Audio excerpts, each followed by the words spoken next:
आज हम ट्रिग्नोमेट्री के एक इम्पॉर्टेंट टॉपिक के बारे में डिस्कस करेंगे, जिसमें सबसे पहले हम देखते हैं पाइथागोरस थ्योरम। इसको समझने के लिए हमने एक राइट एंगल ट्रायंगल ड्रॉ किया है। इसमें आप देख सकते हैं कि ए बी साइड जो है वो बेस ऑफ द ट्रायंगल है। A C side is perpendicular of the right angle triangle and B C is hypotenuse of the triangle. अब देखते हैं हम पाइथागोरस थ्योरम होता क्या है। According to the Pythagoras theorem ये हमें बताता है कि हाइपोटेन्यूज का स्क्वायर जो होता है वो बाकी बचे हुए दो साइड्स के स्क्वायर के समेशन के इक्वल होता है।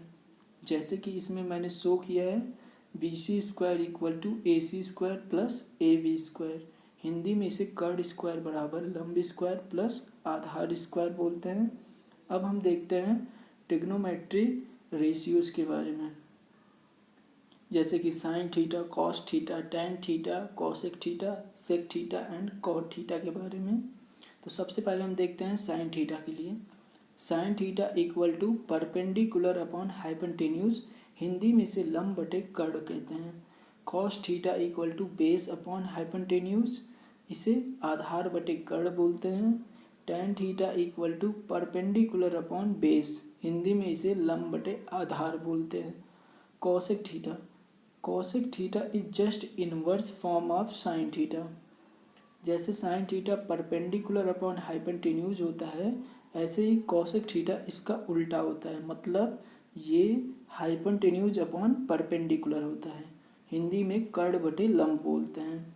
सेक थीटा इसी प्रकार कॉस थीटा का इनवर्स फॉर्म है और ये होता है हाइपोटेन्यूज अपॉन बेस, हिंदी में कर्ड बटे आधार बोलते हैं।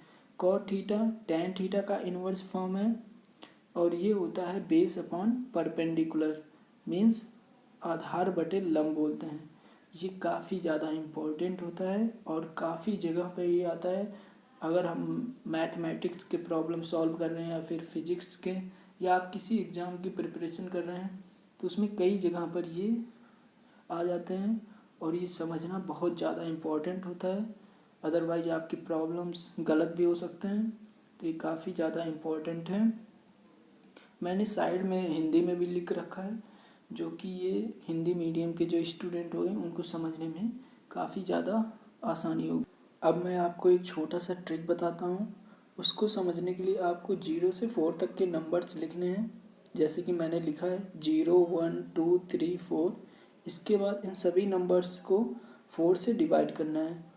जैसे 0/4, 1/4, 2/4, 3/4 एंड 4/4। इसके बाद इन सभी का अंडर रूट लेना है।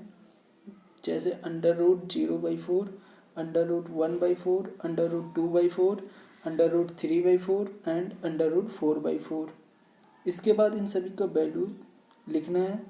जैसे अंडर रूट 0/4 की वैल्यू आएगी 0, अंडर रूट 1/4 की वैल्यू आएगी 1/2, अंडर रूट 2/4 की वैल्यू आएगी 1/√2, अंडर रूट 3/4 की वैल्यू आएगी अंडर रूट 3/2, अंडर रूट 4/4 की वैल्यू आएगी 1।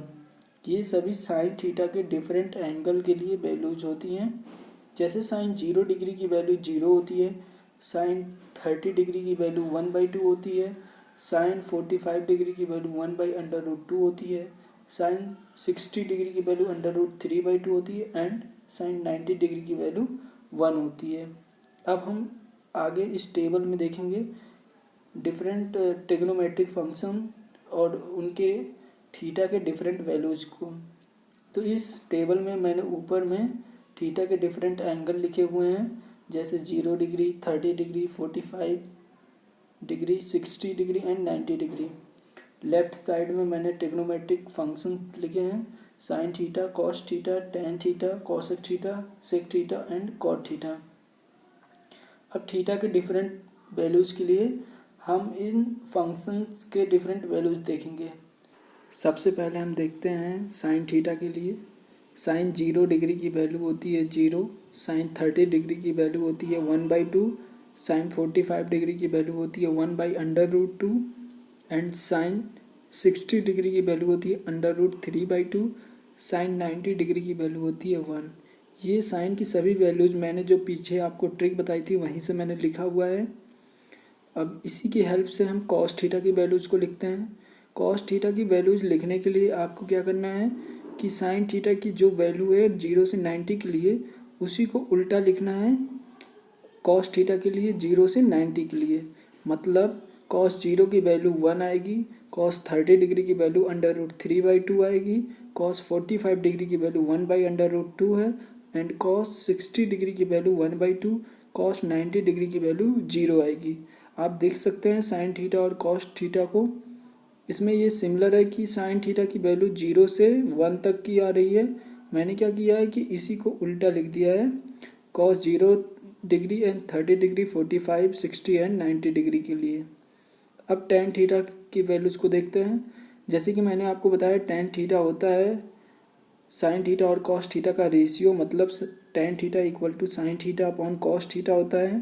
तो टेन थीटा की वैल्यूज़ को लिखने के लिए आपको क्या करना है कि साइन थीटा और कॉस थीटा की वैल्यूज़ को डिवाइड करना है। जैसे अगर हम टेन 0 डिग्री की वैल्यू की बात करें तो ये हो जाएगा साइन 0/cos 0, मीन्स देखेंगे तो 0/1 आएगा। और हमको पता है कि अगर किसी भी रेशियो में अगर 0 ऊपर आता है तो उसकी वैल्यू जो होती है वो 0 आती है। तो यहाँ पे tan 0 डिग्री की वैल्यू 0 आ जाएगी। इसी प्रकार हम tan 30 डिग्री की वैल्यू की बात करेंगे तो यहाँ पे sin 30 degree by cos 30 degree करेंगे। तो यहाँ पे हम sin 30 की वैल्यू रखते हैं 1/2 एंड cos 30 डिग्री की वैल्यू √3/2 डिवाइड करेंगे तो वहाँ से निकल के आती है 1/√3। फिर इसी प्रकार हम देखते हैं tan 45 डिग्री की वैल्यू, तो ये इक्वल हो जाएगा sin 45/cos 45। जैसे हमें पता है कि sin 45 डिग्री की वैल्यू 1/√2 होती है और cos 45 की वैल्यू भी 1/√2 होती है। तो दोनों को डिवाइड करेंगे तो वहाँ से 1 निकल के आएगा।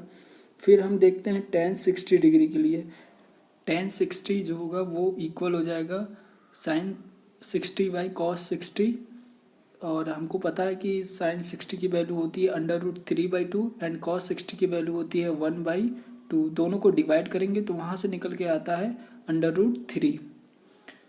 इसी प्रकार हम tan 90 डिग्री की वैल्यू देखते हैं। tan 90 इक्वल हो जाएगा साइन 90/cos 90, और साइन 90 की वैल्यू होती है 1, कॉस 90 की वैल्यू होती है 0, मीन्स tan 90 इक्वल हो जाएगा 1/0।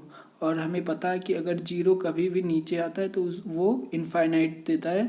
तो यहाँ पे tan 90 डिग्री की वैल्यू जो आएगी वो इनफाइनाइट या इनडिटरमिनेट आएगी, या फिर हम कह सकते हैं कि ये अनडिफाइंड वैल्यू है।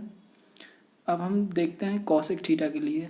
तो जैसे मैंने आपको बताया था कॉसेक थीटा जो होता है वो साइन थीटा का इन्वर्स फॉर्म होता है।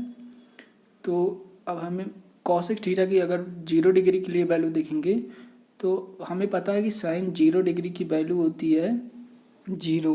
तो अगर हम कॉसेक 0 डिग्री की वैल्यू लेंगे तो ये हो जाएगा 1/sin 0 degree, means equal to 1/0, और ये आएगा इनफाइनाइट।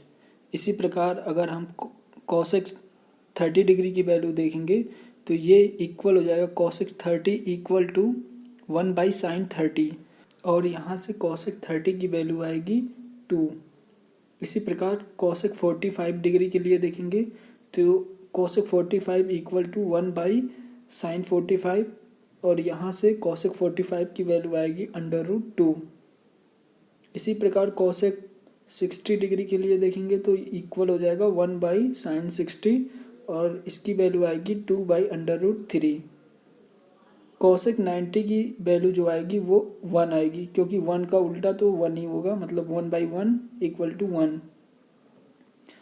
अब सेक थीटा की वैल्यू देखते हैं। तो सेक थीटा कॉस थीटा का इन्वर्स फॉर्म है। तो sec 0 degree equal to 1/cos 0 degree. तो कॉस 0 डिग्री की वैल्यू होती है 1।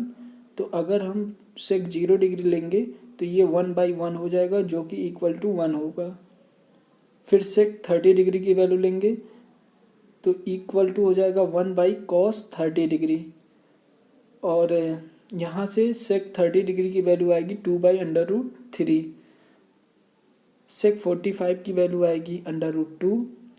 सेक 60 डिग्री की वैल्यू आएगी 1/cos 60 डिग्री, और यहाँ से सेक 60 डिग्री इक्वल टू आएगा 2।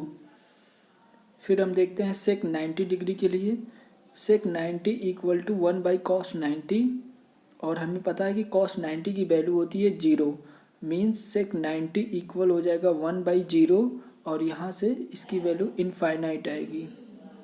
अब हम cot थीटा की वैल्यूज देखते हैं। cot थीटा tan थीटा का इन्वर्स फॉर्म है, means cos theta equal to 1/tan theta होता है। तो cot 0 डिग्री के लिए देखते हैं, तो cot 0 इक्वल टू 1/tan 0, और tan 0 डिग्री की वैल्यू होती है 0, तो ये हो जाएगा cot 0 इक्वल टू 1/0। तो यहाँ cot 0 की वैल्यू आएगी इनफाइनाइट। cot 30 डिग्री की वैल्यू होती है √3।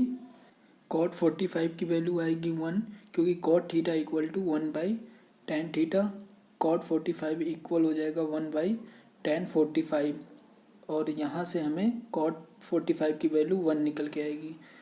फिर देखते हैं cot 60 डिग्री के लिए, ये इक्वल हो जाएगा 1/tan 60, और cot 60 डिग्री की वैल्यू आएगी 1/√3। cot 90 डिग्री इक्वल टू हो जाएगा 1/tan 90, और हमें पता है कि tan 90 की वैल्यू होती है इनफाइनाइट। अगर हम 1/इनफाइनाइट करेंगे तो यहाँ से हमें 0 मिलेगी, मीन्स cot 90 डिग्री की वैल्यू आएगी 0। तो ये एक इम्पॉर्टेंट टेबल था, और ये बहुत ही ज़रूरी है इसको याद रखना, डिफरेंट एंगल्स को और उनकी वैल्यूज़ को। आई होप ये आपको हेल्पफुल हो। Thank you.